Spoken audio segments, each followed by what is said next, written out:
Class students, we are in English beehive और जो poem है हमारा वो है ऑन किलिंग अ ट्री। हम इसके क्वेश्चन आंसर्स देख लेते हैं। Can a simple jab of the knife kill a tree? Why not? क्या सिर्फ एक नाइफ के आघात से आप पेड़ों को मार सकते हो? क्यों नहीं?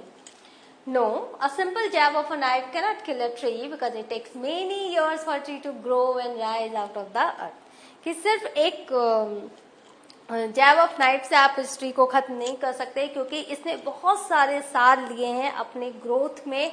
और ये क्या धरती से उगा है। जब आप धरती से कोई चीज उगती है जो अपने जड़ जिसकी इतनी मजबूत होती है, आप उसे सिंपली एक तेज आघात से नहीं खत्म कर सकते।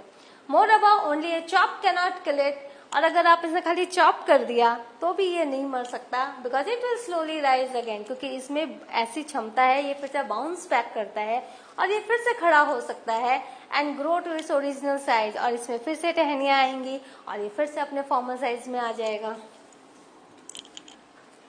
How has the tree grow to its full size? तो कैसे जो ट्री है वो छोटे से पौधे से इतना बड़ा पेड़ बनता है। List the word suggestive of its life and activity. तो आपको वो वर्ड्स को लिस्ट करना है जो कि इसके जीवन को और इसके एक्टिविटीज को बताते हैं। The tree grows to its full size by absorbing years of sunlight, water and air. आपने देखा कई सालों के सनलाइट, पानी और जो हवा है उसको एब्जॉर्ब करके जो पेड़ है वो मजबूत बनता है, क्योंकि पेड़ जो है वो शेल्टर के अंदर नहीं रहता, वो खुले आसमान के नीचे रहता है और सनलाइट, वाटर एंड एयर से वो अपने आप को मजबूत बनाता है। It slowly grows out of the earth. ये धरती से धीरे धीरे उगता है एंड स्प्राउट्स लीव्स, और इसमें क्या है बहुत सारे पत्ते आते हैं। The word suggestive of its life and activities are grown slowly, consuming the earth, rising out of it, feeding upon its crust, absorbing years of sunlight, air, water and sprouting leaves. तो इन सारे activities से हमें पता चलता है कवि ने एक ग्रोइंग ट्री के बारे में हमें बताया है। What is the meaning of bleeding bark? Bleeding bark का मतलब क्या है? What makes it bleed? क्यों ये bleed कर रहा है? Bleeding bark refers to the area on the tree trunk where it has been hit with the axe. तो ऐसे जो पेड़ का जो ट्रंक है उसमें जब हिट हुआ है एक्स से, कुल्हाड़ी से जब हिट हुआ है, तो वहां जो एक घाव बना है उसको कवि कहते हैं bleeding bark. It bleeds because the woodcutter has wounded the tree by cutting and chopping it. ये ब्लीड कर रहा है, इसमें से रक्त बह रहा है, क्योंकि जो वुड कटर है जो वुड कटर है उसने इसको कट किया है और उसको चॉप किया है। The poet says no in the beginning of the third stanza. What does it mean by this? तो पोएट ने कहा नहीं in the beginning of the third stanza। इसका मतलब उन्होंने स्टैंजा स्टार्ट ही किया है नो से, तो इसका मतलब क्या है? In the beginning of the third stanza, the poet has said no to lay emphasis on the fact that mere chopping of the tree would not kill it. तो कवि कहते हैं नो कि अगर आपने सिर्फ इसको चॉप किया है तो मत करो, इससे वो ट्री मरने वाला नहीं है। Mere chopping of the tree would not kill it. The tree would grow again and retain its original size. ये फिर से ग्रो हो जाएगा, फिर से इसकी साइज जो है वापस अपनी ओरिजिनल हो जाएगी। तो अगर आप इसको चॉप कर रहे हो तो इसको मत करो। What is the meaning of anchoring earth and earthquake? तो anchoring earth, earthquake का मतलब क्या है? Anchoring earth refers to the roots of the tree that lie inside the earth and play the role of an anchor for the tree to grow. तो anchoring अर्थ वो अर्थ जो tree को anchor कर रहे हैं, जो जितने भी पेड़ के जो रूट है वो धरती के नीचे है और वहां पर क्या है सारे जितने भी पोषक तत्व हैं वो धरती से, सॉइल से ट्री ले रहा है। तो इस तरह से वो एंकर कर रहा है अर्थ से। That insure the security of the tree as they nourish it with water and nutrient. और वो जो एंकरिंग अर्थ है वो जो पेड़ है उसकी सिक्योरिटी को इंश्योर कर रहा है कि तुम आगे बढ़ो, हम हैं तुम्हें बांध के रखने के लिए, और उसको नरिश कर रहा है वाटर से और अपने जितने भी पोषक तत्व है न्यूट्रिएंट से। तो this is called anchoring earth. And earth cave refers to the ground on which the foundation of the tree is laid। और अर्थ केव वहां जहां पर की पेड़ की नींव रखी हुई है। And it hold the roots, जो कि रूट्स को पकड़ के रखा हुआ है, and keeps the tree standing tall, और वो पेड़ जो है वो सीधा खड़ा हुआ है, and protects it from adversities such as heavy rainfall और स्टॉर्म, और वो जड़ जो है वो द अर्थ क्रस्ट है, उसने इसके जड़ को इतने मजबूती से पकड़ रखा है कि जब भी हेवी रेनफॉल आएगा या आंधी आएगा, हमारा वो जो ट्री है वो खड़ा ही रहेगा।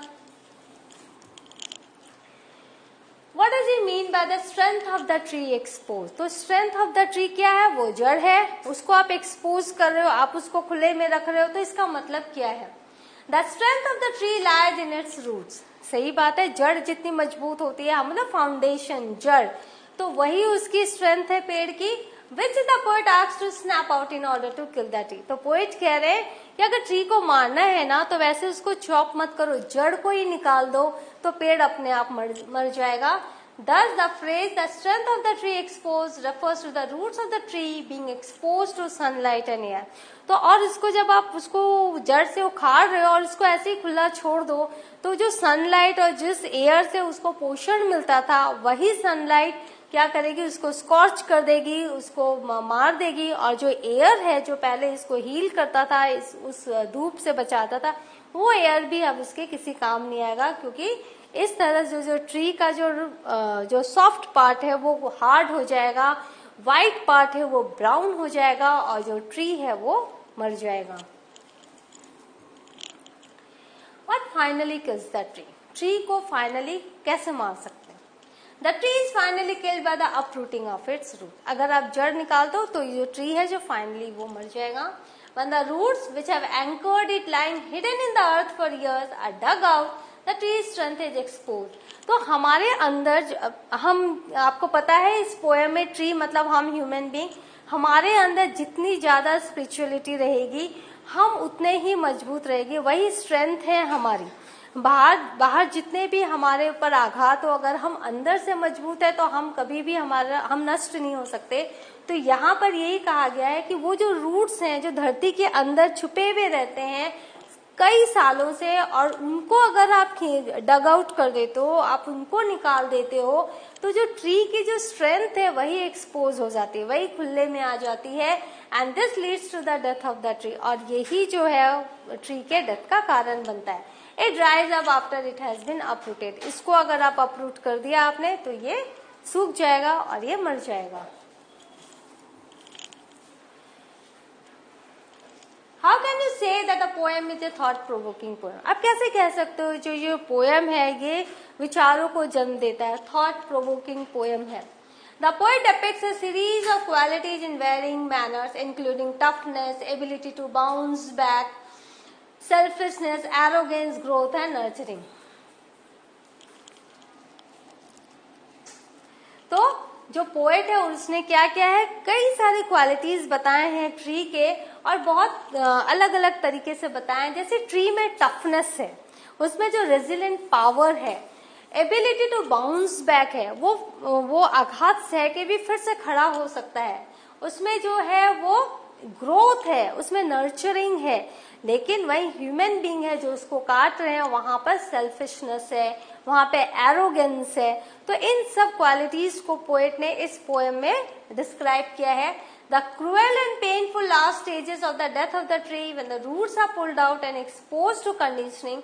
तो जो लास्ट स्टेज है, जहाँ स्टैंजा है, जहां पर वो क्रूएल, जो बहुत ही क्रूएल और पेनफुल जो प्रोसेस है ट्री को मारने का, उसको अपरूट करके उसको एक्सपोज करने का सनलाइट में, पोइग्नेंटली डिस्क्राइब्ड, उसको बहुत ही विविडली डिस्क्राइब किया गया है। All this leads to the final withering and death of the tree, और ये सब क्या कर रहे हैं, ट्री के फाइनल डेथ को वो रिवील कर रहे हैं। द थॉट्स अराइजेस आर, तो क्या थॉट्स हमारे मन में आते हैं, will we continue to watch trees getting destroyed due to the greedy and cruel excesses of human being?